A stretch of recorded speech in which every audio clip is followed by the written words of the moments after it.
saya pernah nyoba itu gini, ini kan pengalaman saja ya, aku cerita. Tapi jenisnya memang bukan ayam joper sih. Saya pernah pelihara itu ayam KUB. Oh, ayam KUB.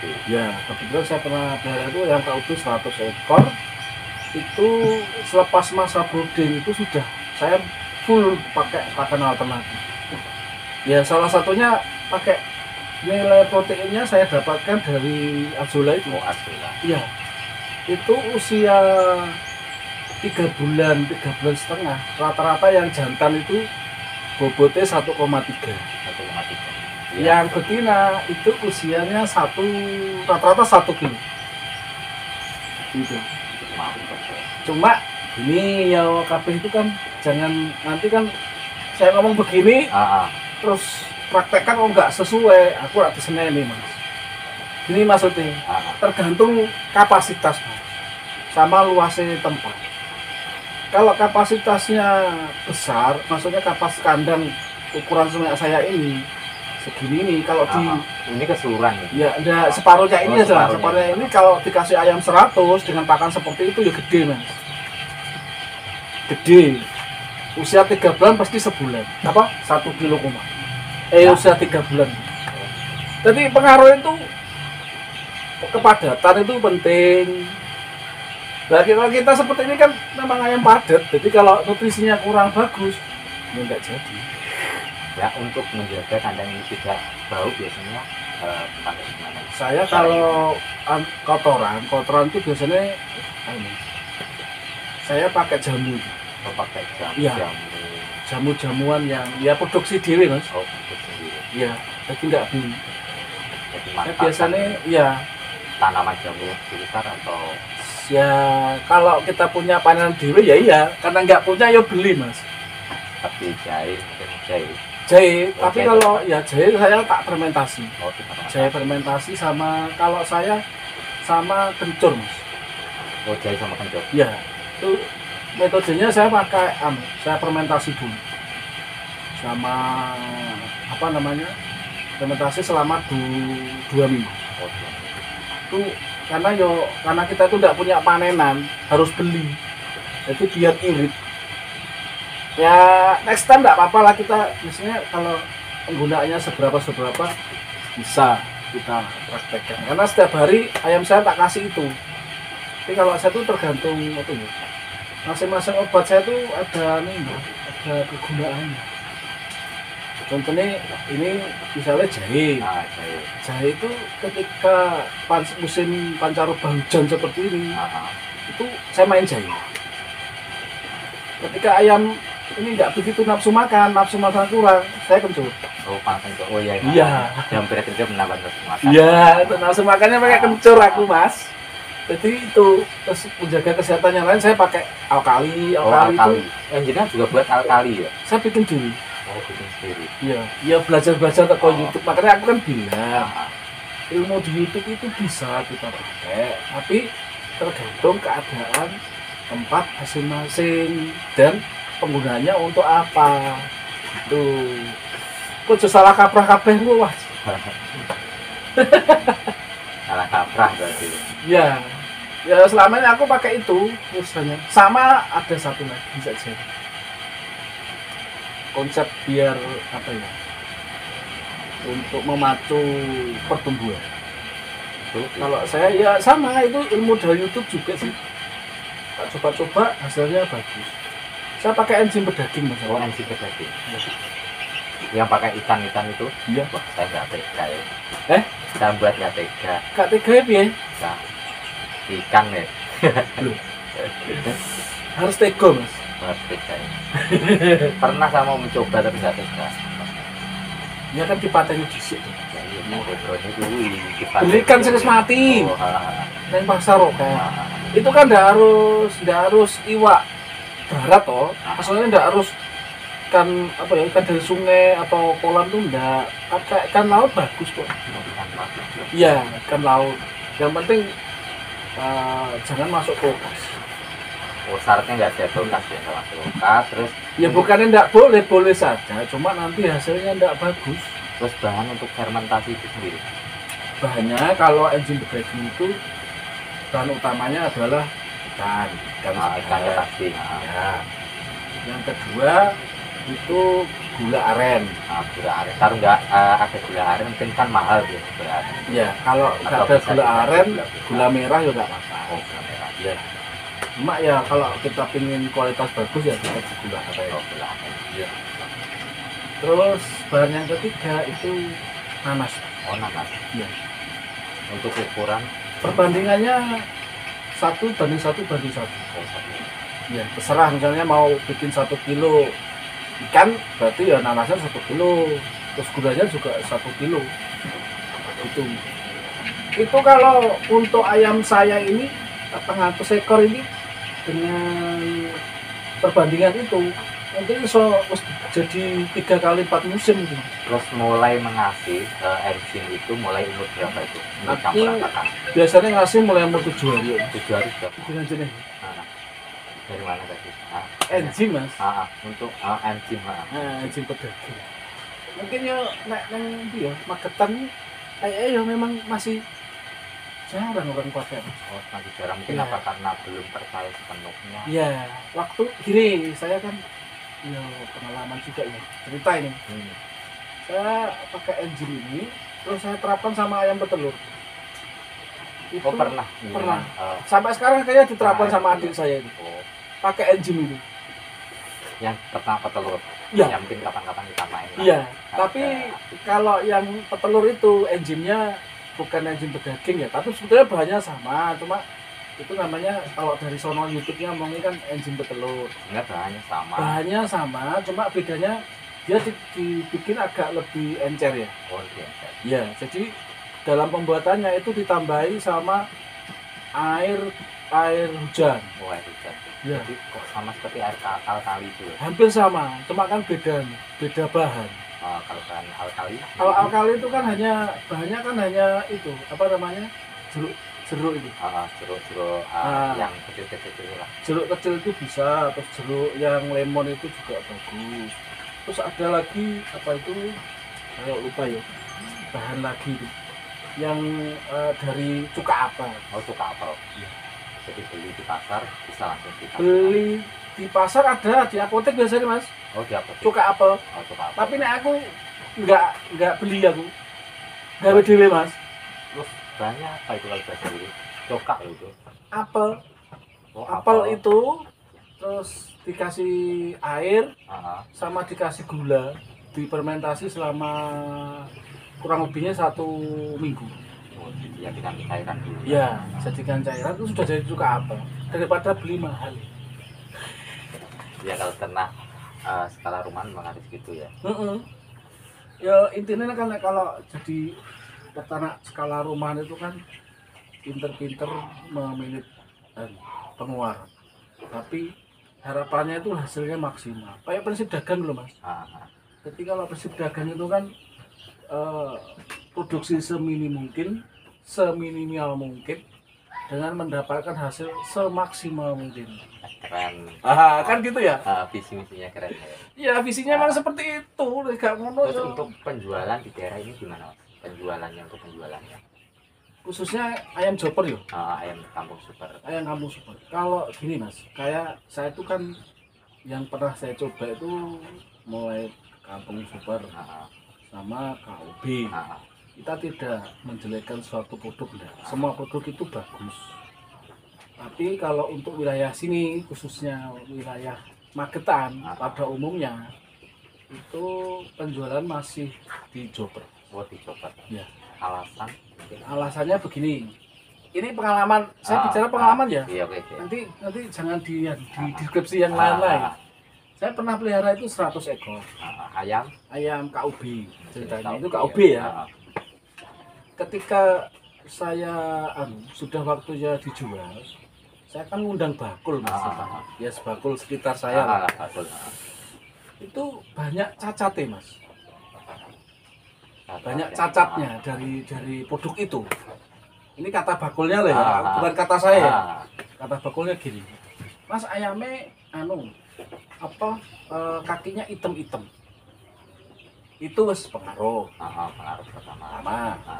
Kedua, bulunya burik-burik mas. burik-burik kayak ayam Arab katanya. Oh, jatah iya kayak ayam Nah, Arab. takutnya mungkin saya paham, takutnya kalau identiknya kayak ayam Arab itu kan takutnya dagingnya ikut hitam. Kan kalau di pasar enggak laku. Iya ya betul. Yang ketiga yang masih ada kesan ke saya itu ini Mas. Piteknya kecil tapi bobotnya ngabot. Kecil tapi Bobotnya. ya. Karena kalau kita ini kan tidak main toh Mas, nggak main ekoran toh. Kita kan main timbang. Timbang. Jadi penjual itu bilangnya seperti itu. Kalau ayam ini Mas, sebetulnya bagus-bagus saja, tapi banyak menipu. Dalam arti kata ayamnya kecil tapi bobotnya oke. Jadi antara kasat mata dengan realnya itu nggak sesuai. Katanya bakul loh Mas iki, itu kataku loh. Nah aku ki di peternak kan ya pokoknya diternak ngono kan. Iya. Yang penting kan dapat hasil kan gitu. Cuma di sisi lain ayam jenis itu KUB itu memang perawatannya mudah, lebih tahan penyakit. Iya, seaku bagus ayam. Cuma ya itulah, mungkin kalau di daerah saya ini kemungkinan mungkin belum pasar belum begitu terbuka. Nah, kemarin akhirnya ayam saya itu dibeli untuk indukan Mas. Jadi bagus. Itu indukan petelur atau apa nanti? Ya untuk bibitan nanti. Oh, bibitan. Iya. Jadi ya dihasilkan telurnya. Dihasilkan telur ditaskah. Oh, ditaskah. Terus yang jantan itu ada yang untuk bakal pejantan, ada yang untuk panggang, ada yang minat. Tapi ya bukan dari sini yang mau. Orang Ngawi. Orang Ngawi. Oh, iya. Magetan Ngawi ya. Iya. Kan ini Mas, kita kan nggak apa-apa yang ngalor ngidul ya. Nggak apa-apa, tenang. Ini ngobrol Mas. Ya. Kalau prinsip produksi, prinsip peternak itu kan gini. Kalau pengalaman ya, begitu pengalaman. Sebelum pelihara itu harus tahu pasca pasarnya dulu kemana. Itu penting gitu ternyata. Ya contohnya yang tak alami itu tadi. Kalau kita itu mau produksi sesuatu, kita sudah tahu pasarnya, enak, ngono loh. Jangan kita istilahnya punya produk, ya kan? Begitu produk ini waktunya untuk dijual, pasti bingung cari penjual, cari pasarnya. Jadi nanti malah terjadi pembengkakan pakan. Iya betul, karena ini hewan hidup. Itu pakan. Iya. Jadi alangkah baiknya ya saran untuk para peternak-peternak pemula. Saya juga pemula. Kalau mau beternak, cari pasar dulu. Minimal punya pasar dulu. Dalam arti kata pasar, kalau kita peternak itu, ada bakul yang mau nerima nanti. Tanggung jawab itu maksudnya. Setelah panen. Ya. Ayam sudah panen. Jangan kita terjun bebas. Dalam arti kata pemasaran terjun bebas. Hancur Pak. Bukan menjelekkan suatu, enggak. Kenyataannya seperti itu. Jadi kalau kita sudah punya pasar yang bisa dipercaya, kita peternak itu enak. Karena apa? Itu yang kita pikir tuh hanya bagaimana ayam ini cepat gede, dijual. Pasarnya juga siap nampung. Tapi kalau kita itu masih meraba-raba pasar, habis panen itu dikapaan nih ayam ini, masuk dibeli dewe. Bangkrut ya. Bangkrut ya Mas. Kabeh tuku ya. Tapi kalau keunggulan jopernya gimana? Joper kan katanya di daerah sini kan mudah dari segi pemasaran. Joper itu kan gini, ya kalau joper itu kan relatif lebih gampang diterima di sini. Karena sebetulnya rasa itu sama aja nih aku. Cuma ya pasarnya memang sudah terbentuk itu seperti itu. Kalau keunggulan yang lain pemeliharaannya ya dia cepat gede. 2 bulan itu sudah bisa lah dipanen, bisa. Bobot rata-rata 9 sampai 1 kilo. Kalau kita mengejar bobot pakai pur pabrikan ya, itu 2 bulan insya Allah 9 sampai 1 kilo bisa, tergantung memelihara gitu. Tapi kalau istilahnya mau dibikin 1,2 1,3 itu rata-rata di 12,5. Ini ada resep Mas yo. Jadi gini maksudnya. Di sini sambil belajar kan saya belum pernah ya. Peternak ayam kampung. Ayam ini, ayam joper itu perkembangan bobotnya itu akan lebih drastis cepatnya ketika dia menginjak usia 2 bulan ke atas. Tetapi jangan sampai melebihi usia 3 bulan. Alasannya? Pakane kakean, Mas. Membengkak lagi ya. Iya. Jadi itu. Jadi kalau dia dipanen di usia 2 bulan, kita kadang kan kalau waktu kita dulu awal-awal tuh wis 2 bulan ya pakan wis akeh lagi engko nyucuk mogak kan gitu ceritanya. Tapi ketika kita coba ditarik di usia 2 bulan setengah, ternyata hasilnya lebih bagus. Keuntungannya lebih gede. Oh, lebih besar. Ya, karena tingkat pertumbuhannya dia lebih signifikan. Tapi pembeli tidak ini terlalu berat atau gimana? Kalau ya. Di usia satu paling enggak jangan sampai di 2 kilo aja masih gampang. Malah seneng loh, Mas. Usia-usia segitu ki saya kira bobotnya nanti melebihi 2 kilo atau gimana. Ya. Kalau saya pribadi tuh bakul saya itu wis paham lah. Kalau bakulku ki kan malah rata-rata kan pengambilan di 7 on. Iya. 7 on sampai 2 kilo. Mau. Enaknya kuwi. Tapi untuk selama jenengan melihara itu tingkat kematiannya gimana? Selama memelihara. Kalau gini, kalau tingkat kematian itu relatif ya. Kalau pas kita lagi dapat bibit bagus, itu ya tingkat kematiannya relatif kisaran 5 sampai nggak sampai 10% sih. Cuma kalau pas dapat bibit yang kurang bagus biasanya ya bisa 20% juga Kalau sudah 20% ki kalau orang bilang tuh lampu merah ya, Mas. Lampu merah. Lampu merah gak dapat untung maksudnya. Tapi tetap modal kembali ya. Ya, paling enggak modal kembali. Modal kembali. Ya. Makanya kalau kita ini kan enggak berani coba-coba. Pernah sih nyoba, cuma hasilnya enggak bagus, kurang bagus. Kalau makan alternatif lah. Itu kalau untuk ngejar bobot kurang itu. Kurang. Ya, tapi kalau untuk mungkin skala rumahan, mungkin ayam saran di maksimal 100 ekor saja nggak masalah. Tapi dengan harga pakan yang terus melambung tinggi di pasaran ini gimana ini? Apa yang masih bisa? Kalau dikaitkan dengan itu, mungkin kalau kita bilangnya dengan pakan yang mahal, terus bagaimana dengan hasil? Otomatis itu seleksi alam kalau. Seleksi alam. Dalam arti kata begini, ketika peternak ini ragu dengan beternak dengan pakan yang mahal, terus akhirnya sebagian orang banyak yang nggak peternak toh. Otomatis secara hukum dagangnya banyak kebutuhan besar, barang sedikit, otomatis harga naik. Oke, betul. Nah, itu jadi seleksi alam. Kalau saya gini, mau mahal yo pelihara, mau istilahnya standar aja. Pernah di beberapa bulan yang lalu nggak laku ini 20.000. Tapi ya itu kita mengulur waktu. Dalam arti kata ini kan ayam kan untuk sirkulasi. Orang kebutuhan ayam kan tetap butuh. Nggak mungkin orang nggak butuh makan ayam. Kebutuhan ayam itu gede. Cuma memang peternak yo gede.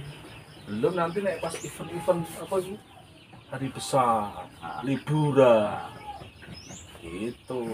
Nah aku wis gak ngepas-ngepaske Mas, sebenarnya tak ingin. Karena aku sendiri wis punya bakul pasti saya. Ya pasti diambil. Jadi nggak susah. Itu solusinya begitu. Tapi kalau mau pakai solusi lain ada. Kalau peternak itu. Pur itu kan ada yang sekarang sudah banyak produk pur itu yang harga di bawah 400 banyak loh Mas. Tapi Kualitasnya ya kalau masalah bicara kualitas ya tetap pakai sing mahal tuh Mas. Tapi kan paling enggak itu sama ongkos produksinya tetap bisa ditekan. Tapi kalau mau lebih maksimal dengan pur yang standar biasa saja. Tapi ya kalau mau istilahnya kejar bobot, istilahnya mau bisa memaksimalkan lagi, ya itu resepnya pakai yang tak bilang tadi. Pakai jamu, pakai enzim berdaging, pakai itu insya Allah masih untung. Masih untung. Iya. Nanti saya cobanya. Nah, Kan masih ragu ya. Dicoba aja Mas. Sopo ngerti ya toh. Nah, aku kan ngene toh Mas yo iki kan yo apa ya? Yo ndak pekerjaan utama sih. Istilahnya yo hobi yo sampingan kan ngono toh. Kan kerja lain lah. Sambil Mas, jujur ya, ini kan tinggi apa ya? Belajar mempersiapkan nanti di kehidupan saya yang baru. Dalam arti kata saya kan tidak apa selamanya kerja dalam suatu instansi. Sekian tahun lagi aku terus nggak kerja di situ. Ya kalau aku nggak mempersiapkan dari sekarang, wah ya terjun bebas aku. Jadi sama ini yo golek ilmu Mas ini. Kok begitu aku swaya leren iki aku wis duwe kesibukan. Karena wong yang biasa beraktivitas terus tidak punya aktivitas ki stres Mas. Makanya ya ini kita apa ya belajar gini Mas. Belajar ngene iki. Akhirnya tadi keterusan ya. Karena tahu untungnya itu tadi loh. Ya mungkin juga. Tahu rasanya lah. Tahu rasanya. Apa susah senangnya peternakan lah. Iya, karena yo dasarnya hobi Mas. Kabeh nek dasare hobi iki iya. Bangkrut iki kene bahasane yo gak ngono banget ngono Mas. Nek untung iki wis bangga ngono. Tapi yo karena dasare hobi. Tok karo hobi taruhan bola kae ya to. Kalah kok paling yo aduh kalah kan ngono. Tapi hobi yo ya to. Waduh, asli ini sama. Ya tinggal kitanya lah. Ojo ngene iki terus kudu untung. Padahal bal-balan kudu menang lho sing main sapa? Kan ngono. Iya kabeh ya iya nek jare kancaku ngono. Nek ngopeni pitik ngene iki kan jare apa jare sing ngecat lombok apa. Tapi kita kan yo yang penting kan maksimal dalam perawat. Nek aku ngono. Bang lebih ya ngono ki pas nek aku wis nyantai wae nek aku wis